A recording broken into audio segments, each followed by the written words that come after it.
Hello everyone, I'm Meteorologist Charlie Ironmonger. Thank you so much for joining me today for your noon news and weather update from the First Alert Desk. Now we've got news out of Plymouth in Washington County where police have made an arrest in a murder case. Jeffrey Houghton II, 36 years old of Roper, turned himself in Tuesday night on charges of first-degree murder, breaking or entering with intent to terrorize or injure, and possession of a firearm by a felon. Officers say the shooting happened at around 7:32 p.m. Monday at apartment C at 308 West Water Street. There, police found Quadri Pettiford with gunshot wounds. The 31-year-old died later at the Washington Regional Medical Center. Now, police say both men know each other and that the investigation is ongoing. Now we want to turn to a massive avalanche in California that crews again are still working to recover from. NBC's Morgan Chesky has more.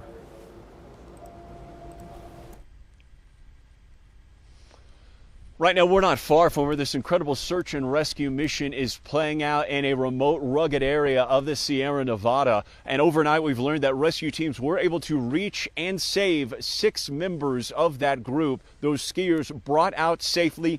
2 of those individuals are currently being treated at a nearby hospital, but that leaves 9 other skiers still unaccounted for in an area off of Castle Peak. This is, again, a remote, rugged area about 25 miles to the northwest of Lake Tahoe.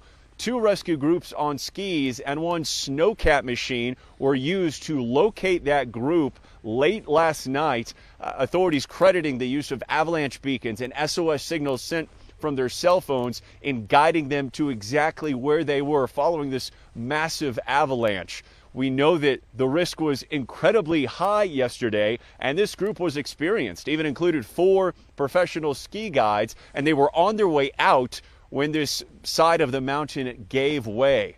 We do anticipate learning more from authorities later today as they address the ongoing search. California Governor Gavin Newsom promising an all-hands-on-deck approach to ensure every resource is available to try and search for the remaining skiers still trapped somewhere in an incredibly snowy Sierra Nevada. Morgan Chesky, NBC News, Truckee, California. Thank you, Morgan, for that report. We now turn to our forecast, and we are essentially dealing with the exact opposite. Right now, the West Coast, particularly the mountains of California, all the way up across the Cascades and the Pacific Northwest, seeing heavy snowfall. Areas of low pressure continue to push a lot of moisture up along the West Coast mountains. Here in eastern North Carolina, we are not seeing that. We're seeing kind of the opposite. We've got warmer weather on the way due to a strong flow out of the southwest that's bringing air temperatures up into the 70s as we head through today, tomorrow, and the day after tomorrow. This isn't going to be a one-off event. It is going to be a stretch of 70-degree weather. And checking the calendar, yep, still in the middle of winter. But that's eastern North Carolina weather for you. Just because you're in a season doesn't mean you'll experience that season. We will get back to winter weather by the time we get to next Monday. But for today, mostly cloudy skies and very warm conditions. Coming up for tomorrow, we hang on to the heat and most of the cloud cover, but a few showers will be possible tomorrow. That few showers on Thursday, and that will extend into Friday. But heavier rain and more widespread rain is expected to move through the east this weekend. And with that round of rain moving in, we will see air temperatures drop a bit. Right now, hitting 70 degrees in Greenville, southwesterly wind at 20 miles an hour. It is windy out there. You can see the camera shaking due to the winds. So if you are planning on heading outside, don't be surprised if your hair gets blown every which way. Here's a look at your current air temps. Right now, we've got 70 not only through Greenville, but through Kinston, New Bern, Jacksonville, and Kenansville. We've got upper 60s in Goldsboro, Rocky Mount, Williamston, Plymouth, Swan Quarter, along with Edenton and Elizabeth City. In fact, I missed Stumpy Point, currently showing 72 degrees. Having a tough time believing that's 72 right now, with Manio currently sitting around 9 degrees cooler, and Hatteras still in the mid-50s. But alas, everyone is certainly warmer than where we were yesterday by a large margin.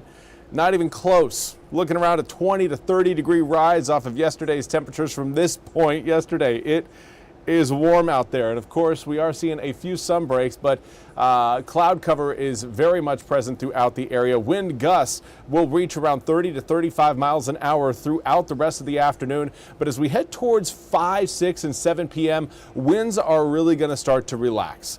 Now, we won't really lose out on the southwesterly winds overnight tonight, so that is going to keep a lot of the heat that we gained today present down at ground level by the time we wake up tomorrow morning.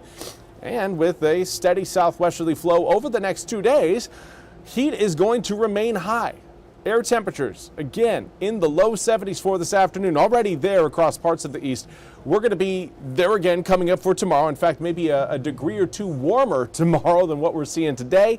And then on Friday, we are looking at the mid 70s. So let's plan out your day tomorrow, your Thursday, on an hour-by-hour basis, starting out at 7 with 54-degree air temps. There will be, again, cloud cover throughout the east. A few rain showers will show up, giving about a 20 to 30% chance of rain. Not everyone is going to be seeing the drops tomorrow, but a few of us will pick up maybe a trace to possibly 2/10 of an inch of rain. Not a lot, but do want to make you aware of it. That way you're not caught off guard if those raindrops start to fall over your head tomorrow. Now again, it looks like most of the rain is going to be staying a little bit closer to the Virginia line. Air temperatures again back into the 70s as we head through your Thursday afternoon. On Friday, starting out in the upper 50s to low 60s, getting into the mid to upper 60s by the time we reach lunchtime. And well, after that, things continue to heat up as we see, well, a little bit of clearing there the tail end of Friday. Won't last long, though. More clouds will build over the east Friday night into Saturday that will keep us cloudy and wet over the entire weekend. 76 degrees Friday turns to 62 on Saturday, 53 on Sunday, 45 by the time we reach next Monday. Now, by that point, we're going to be looking at sunnier conditions. So if the cloud cover has got you down, not to worry. We are going to be breaking out in the sunshine for Monday, Tuesday, and Wednesday of next week. But for the rest of this week, we are looking again at cloudy conditions. But it will come again with some abnormally warm temperatures. Normal this time of year is right around the 60-degree mark. Being in the low 70s to mid 70s, you can tell we are certainly above that. That's all we have time for today's noon news and weather update from the First Alert Desk. I want to thank you all so much for joining me. We'll be back with more news and weather coming up at the top of the hour. Until then, have a fantastic rest of your Wednesday.